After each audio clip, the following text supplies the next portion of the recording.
hi. I didn't see all that. We're here to make a video about Air Force boot camp, and I'm going to share my experience as a Marine to kind of break it down and just look at some of the comparisons. I'm just here to look at how the Air Force does things and then compare it to the Marine Corps. Now, I'm not saying one is better than the other. Two different branches, two different experiences, but fuck it, let's go. Let's get into this freaking thing. Let's go ahead and do this thing. Move on.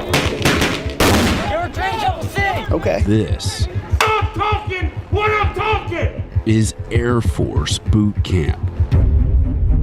Before they join the United States Air Force or Space Force, all trainees must graduate from the Air Force's 7.5-week basic military training program, known as BMT. Our mission is to motivate, train, and inspire the next generation of airmen to deliver 21st century air power.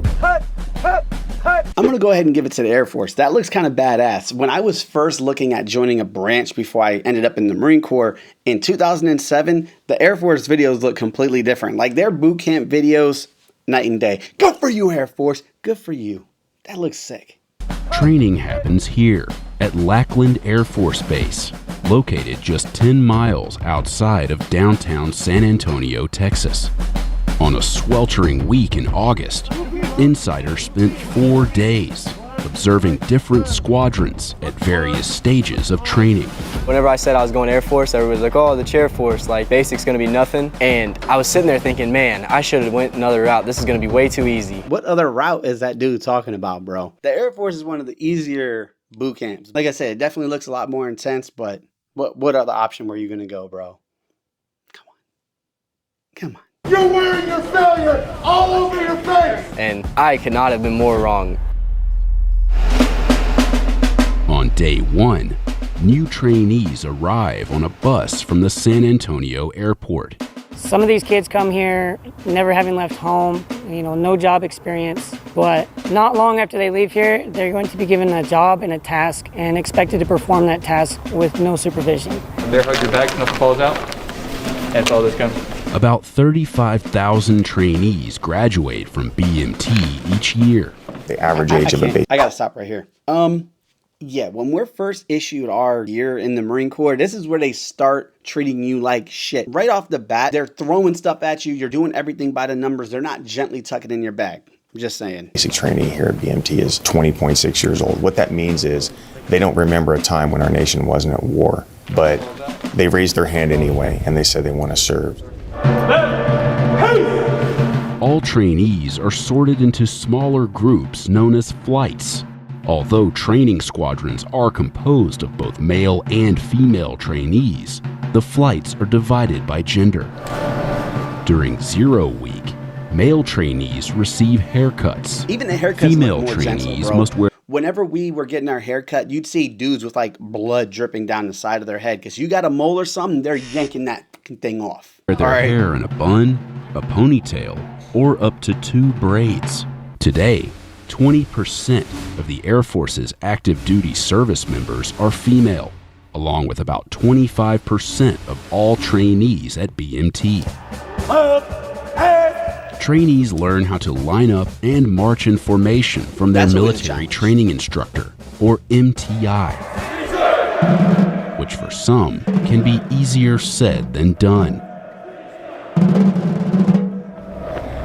There you go. Leave it all on the track.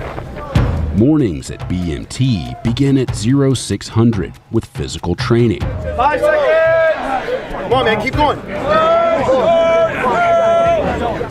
All right, you're done. All trainees must pass a physical fitness test during the 5th week of their training. I can't. We gotta stop for a sec. Look, it has nothing to do with the physical fitness part because no matter what, physical fitness is just tough in the military. It's supposed to be that way. I'm not gonna talk shit about that. The one thing I did notice is when that guy is sitting there and he's like, "Good job, come on, let's go, bro." Let a freaking recruit tell another recruit, "Good job, man." So it's not the physical fitness part that I'm about to go off on. It's how they conduct it, bro. We're told to suffer in silence in the Marine Corps. There's no positive reinforcement. You could be an Olympic gold medalist, the fastest man on earth. They're going to tell you your shit. That's a little bit of the difference. The positive reinforcement, I'm not saying one's better than the other. I kind of like the Air Forces, but a little bit different. 1 minute each of push-ups and sit-ups as well as a timed 1.5-mile run. Good job. Keep going, gentlemen. They kind of flip a switch during PT from MTI to personal trainer.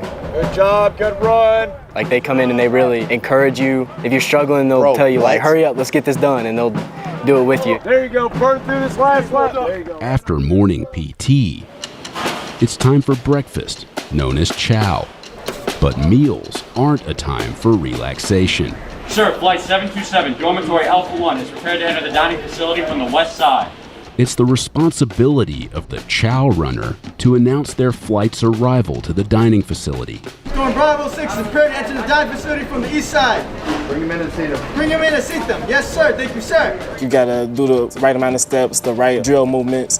You gotta say the right words, or you're gonna get screamed at. What are you doing? What is happening right here? Chow runners who don't follow procedures correctly may face the wrath of the snake pit, the area where MTIs sit during meals. You look, stepped out in traffic, and almost got ran over. There's a huge difference here, the Marine Corps and the Air Force. When you eat in the Marine Corps, this shit fucking sucks. You're sitting there, left hand, left knee, right hand, right knee, back straight, mouth shut. Aye, sir, you do all that. You're looking straight at the guy in front of you. You're not allowed to look at your food. You're staring across the table into that dude's eyes, and you're both looking at each other like this. And you can't really find your food. You're just like this.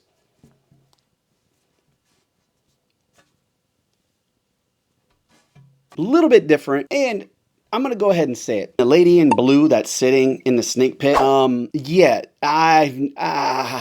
eating food in front of the recruits, bro, is a no-go. I've never seen my drill instructors eat, shit, piss, drink, nothing. They look like robots. All right, let's keep going. Attention to detail is a critical aspect of BMT, and it starts in the dormitory. Suaves look nice. Trainees are expected to keep their living areas and uniforms in pristine condition, Cutting those and IPs, both bro. are Yes, inspected sir. regularly by their MTIs. There's a plethora of things that they have to make sure are perfect down to the T, and if they aren't, Time out. Yo, real quick, they made y'all wear those big ass tighty whities, bro. I don't even know why I'm talking shit. In the Marine Corps, we had these jock straps. And if you're not familiar with like the cheapest jock straps that you can buy on this planet, they give you the smallest size and it's made of like a 12 count thread. So that shit is like a burlap bag and it has a waffle print. So at the end of the day, when you take it off, you are like peeling that shit off your skin like a freaking Band-Aid, and your whole dick and nuts just look like they've been through like a waffle press. Okay? All right. And your dick and balls look like they've been through a waffle iron.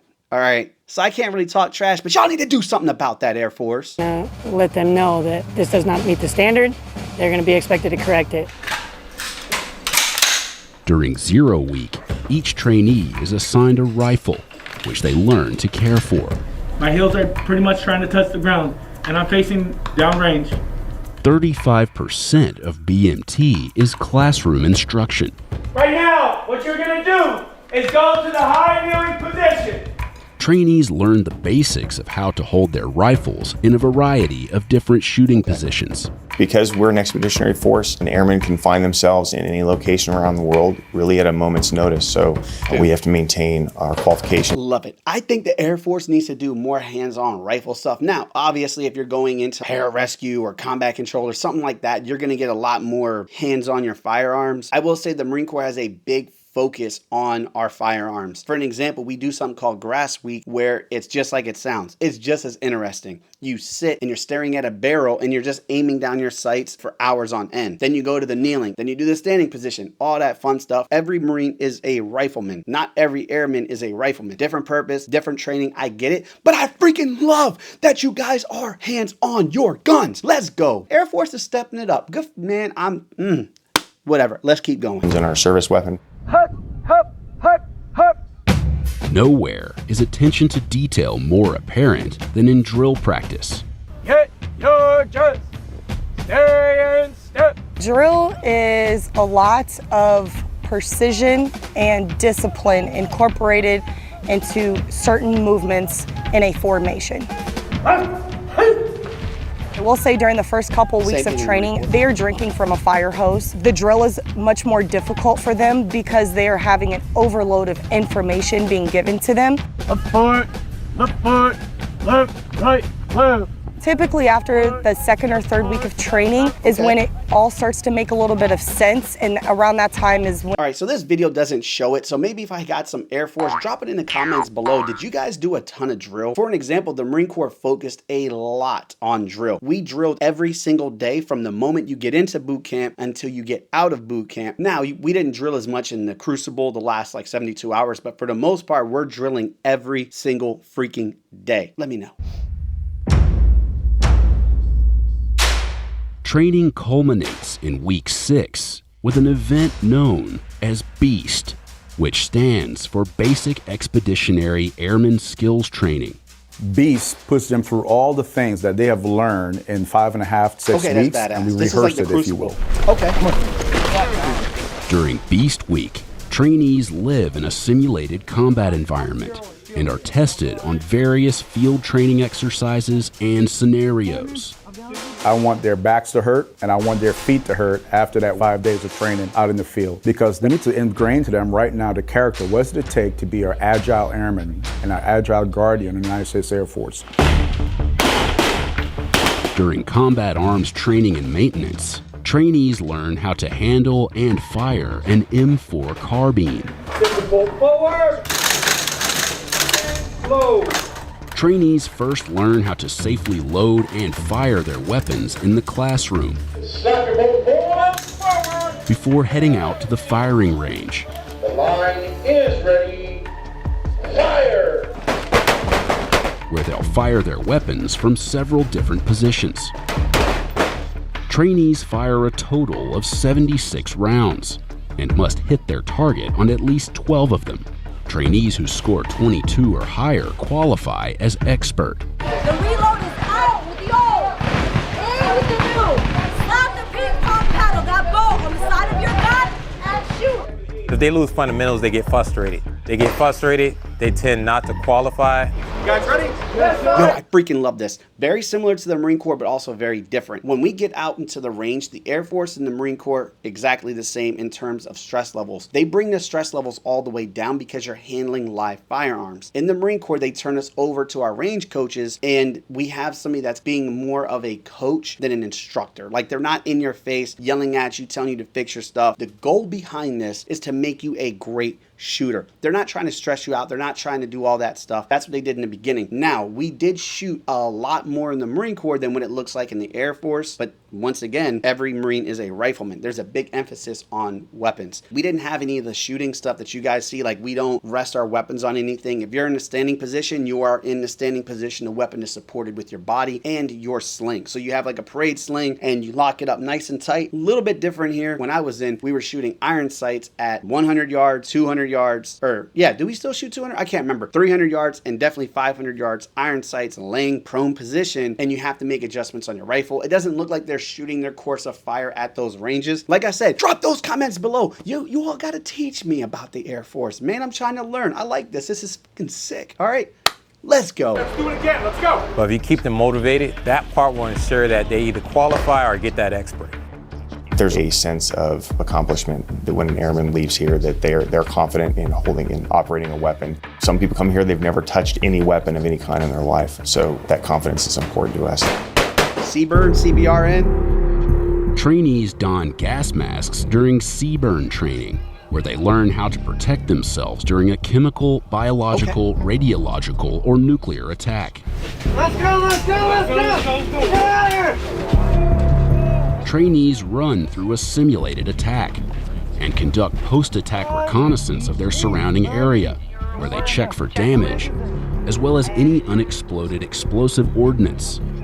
Due to COVID-19 protocols, trainees are not... Time out. That freaking badass. Good for you, Air Force, good for you. That is freaking sick. I love it. I'm sold. That is badass. Dude, I honestly didn't know that it went that in depth in Air Force boot camp. That's freaking sick. Look, we definitely did gas chamber and they gassed the shit out you and it sucks balls. I actually had a good time with it. I thought it was kind of fun. Yeah, we didn't do all the extras. Like, you're not identifying the threat of, you know, that nuclear, that biological, whatever it is. Like, you're not doing that in the Marine Corps per se. For pre-deployment, we went full mop gear. We went and did the obstacle course, hit the gas chamber, ran the obstacle course again, and then we ran like a mile. It was a little bit more intense pre-deployment than it was necessarily boot camp. This looks in-depth, thorough as hell. I freaking love it. Look, when I was in boot camp, one of my favorite stories, we had a guy named Roberson. Love this dude to death. He was older, okay? He was like 32 years old, had a waiver to get in. He went into the gas chamber. Bro, I'll never forget this. The drill instructors stay on the other side of the gas chamber door. So if you try to get out, they're gonna close you back in. You cannot get out until they clear you out. I'm sitting in line like this. I'm just watching. Got my gear on. I'm ready to go in for the next batch. And it is this beautiful North Carolina day. Of course, it's like 96 degrees, sweltering hot, humid as all hell. I see the door crack open. Boom! Roberson's head comes out, bald head, sweating profusely, tears, everything, snot going down his face. Drill instructor's like struggling to keep him in. Just see the head come out. He's like, just trying to get some air real quick, bro. I'm not gonna lie, that kind of freaked me the fuck out before I went in, but that's a whole nother thing, man. Let's get back into it. This is Air Force, not talking Marine Corps. Shut up about the Marine Corps. Okay, let's go. I believe it's 97 degrees right now, and the gear that they're wearing adds about 15 degrees of body heat. So it's challenging both physically and mentally. I know it's hot, I know it's miserable out here, but you need to make sure you're paying attention. I think it's a unique experience. I remember the first time I put on a gas mask and how cool I thought it was. But there's no doubt that after wearing that gear for a few hours, especially in the Texas heat, they probably get tired of it pretty quickly. I like to joke with some of my students and tell them, hey, the best part of CBRN is returning the gear at the end of the day. I thought it was CBR. ODP1. What is ODP1? What's ODP1?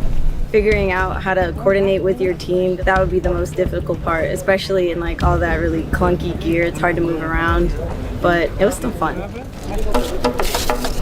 Trainees are also trained in Tactical Casualty Combat Care, or TCCC, which teaches them how to perform potentially life-saving first aid in combat. Once I go through once, I'm gonna go back to the opposite direction. That's what's gonna create that direct pressure. The trainees learn how to properly apply tourniquets, as well as how to evacuate a wounded airman to safety. Skills they'll need to know when it comes to the culminating event of Beast Week, simply known as the Village. The trainee's mission is to infiltrate the village and rescue an injured airman located somewhere inside. But the sounds of gunfire and explosives, along with the presence of role players acting as opposing forces and innocent bystanders, make for a stressful environment. We all kind of rushed in and then didn't really know what to do. We were all just kind of like looking around like, what the heck is going on? We had a plan and then it completely fell apart. Like as soon as we walked. She is spot on. This is called the fog of war. Whenever you're in a simulated environment, a real environment, you're in combat, whatever, you have your game plan and you go into it. Once you're introduced to sights, the sounds, the casualties, gunfire, and it starts becoming chaotic and the enemy has other plans, like they're moving, they're repositioning, your strategy kind of goes to shit. Very confusing. It's very disorientating. And I love that the Air Force brought this into their training. Freaking huge. One thing I did notice was a lack of coordination on initial contact. In the Marine Corps, we practice this religiously, where if we hear gunfire from the right, you'll hear people scream, "Contact right!" Everybody knows their position, everybody turns, and we start engaging the enemy. Not so much here, but like I said, this is not the objective of the Air Force. The Air Force is not training to go into combat. Like, that is not their biggest focus. They do go into combat, but it's not the main focus here. So I love that they're introducing this into boot camp. I freaking love it. It's a good taste of the real world experience. And this is the part of training where shit hits the fan and it gets real. This is where in the back of your mind, you're like, wait, I can die in combat. I can go to combat. It's a very real experience, and it kind of wakes you up and it takes you out of that playful shell of thinking that it's just badass, because now it's real life. Another thing I love is that the instructors kind of role played different personnel or enemy fighters, stuff like that. I think that's the greatest thing ever. We didn't really get that too much in our boot camp, so Marine Corps boot camp doesn't really do it. When you go to your pre-deployment exercises or your combat training or SOI, whatever it is, you will get a lot more of that. You'll start using sim rounds. You'll start having instructors shooting at you with sim rounds and acting like enemies. Great, man. Fucking Air Force, bro. You guys are stepping it up. Through pretty much, it fell apart. Bang, bang, bang, bang, bang, bang, bang, bang, bang, bang, bang, bang, bang, bang, bang, bang, bang, bang. We are responsible for throwing the different scenarios at them, having them feel the pressure while they're out here at the village. That way they can actually use their minds and think about what it is that we've taught them and trained them on in a scenario where they're actually under pressure. Put your hands above your head. Put your fingers, put your feet. trainees are taught how to diffuse situations with opposing forces and are instructed to use minimal force on those who are non-compliant. What do you do when they don't comply? But the stressful environment can cause some trainees to freeze Can I see? Oh, thank you. or overreact. Drop your whip on the ground! Yep. Put your hands up! 100%. We definitely did like the escalation of force and different tactics inside of boot camp. Here's the thing. It's a lot more aggressive. It's a lot more intense than what you see here. We do challenge and pass, and if they continue forward, you start to escalate your response to their non-compliance. If they keep coming forward, you give them this like really aggressiveness, okay? You escalate a lot quicker in the Marine Corps because it's not like, hey, stop, don't move. It's get back, get down. If they don't, escalate. I didn't notice that much here of it. It just, they're recruits. Okay, they're still in training. I get it. But we definitely had a little bit more aggression in us. And the Marine Corps wants aggression. So there you go. Some of the things that I see most of the time, which is very detrimental to our force, is trainees utilizing deadly force when they're not supposed to be. Why did you shoot me?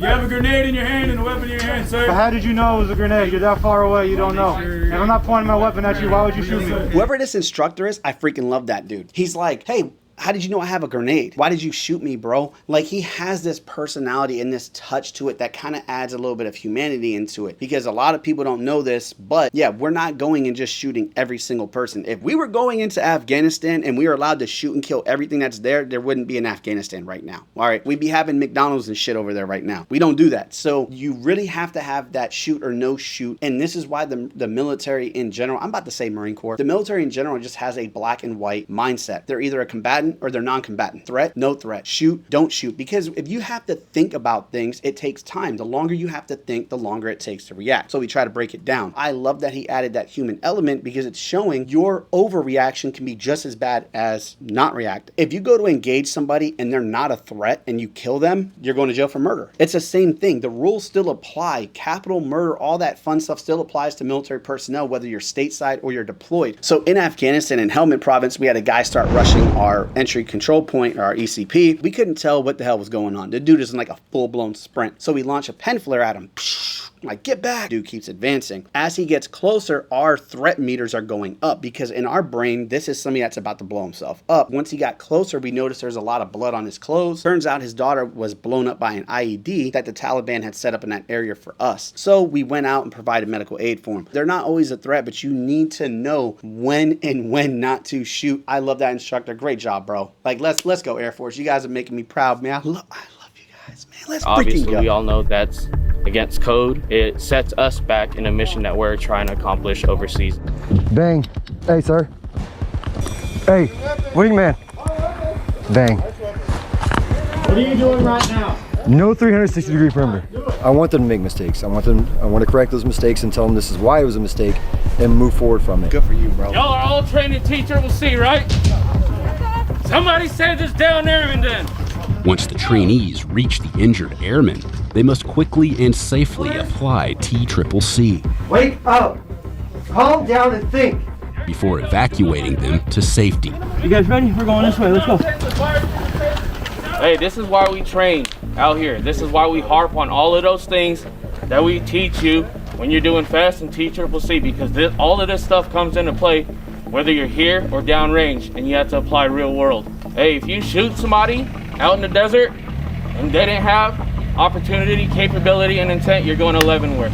We try and expose the mistakes. That way they can make them here where it's a safe environment and actually leave the village with a different understanding of where they need to work on themselves. Yes, sir. Good job. Couldn't have put it better myself. Having survived Beast Week, Love these instructors. You guys have some great the trainees return to Air base Force. with the toughest week of BMT behind them. They see it often as a rite of passage. They've been out there, they've achieved that difficult thing. So by the time they come back from Beast, there's a new sense of accomplishment. Friends and family gather to see their new airmen and guardians graduate. It's remarkable to watch how in just 7 weeks, which is not very long, it can make such a difference in someone's life. They walk a different way. They talk a different way. The amount of confidence they exude and the pride that they obviously have after having gone through this is so clear and it's so evident. I'm not going to get into too much of the graduation stuff, but at the end, you see how I don't know, what do you guys get in the Air Force? Another thing, drop it in the comments. What are they actually presenting you? Because in the Marine Corps, we got our Eagle, Globe, and Anchor when we got back from the Crucible. You will see dudes full-blown tears when they get that Eagle, Globe, and Anchor, because your drill instructors do not give you any sense of humanity until the very end. Like, that's the first time that my drill instructor came up to me, said, good job. I haven't heard a good job from the moment I got there until that very moment. You don't get any positive stuff. I don't care how good you are in the Marine Corps, you are not going to get any type of positive affirmation. It's not happening. In this video, I didn't notice a lot of cadets crying or anything like that. I don't know if they do. Maybe you do. Drop it in the comments if you saw people crying there, or if you were crying yourself. It's a big thing. There's no shame in it. It's a sense of challenge, right? And then once you overcome that challenge, of course, like, you're happy, bro. You got those happy tears. The Air Forces came a long way from what I've seen, at least. Their training is starting to be more realistic. It's a little bit more intense than what I would have thought. Looking at the Air Force, obviously it's not as intense as the Marine Corps, the Army, or some other branches that have a very big focus on combat, but I think the Air Force does a great job of exposing them to it and pushing them a little bit. There's not as much structure. Like, when you notice people kind of standing around doing their own thing with their arms hanging down, the Marine Corps would never let that shit fly at all. If one person, I don't care who you are, one person goes like this and puts their head down, everybody's getting destroyed. That is the freaking Marine Corps. That is the structure. That is the discipline that they want to instill. Like I said, 2 different branches, 2 different experience, but damn, I love the Air Force. You guys are freaking killing it, man. Good for you. Hella proud. And look, if you're looking at going any one of these branches and you're trying to figure out which one is best for you, I made a perfect video that you would love right here or here. I can't remember. It's on one of these sides. Boom. It's right here somewhere. I suggest you guys check it out, because it will help you understand which branch aligns best for you. No matter what, man, I'm hella proud of all you guys. Even watching this video to get a better understanding of the military, I got so much respect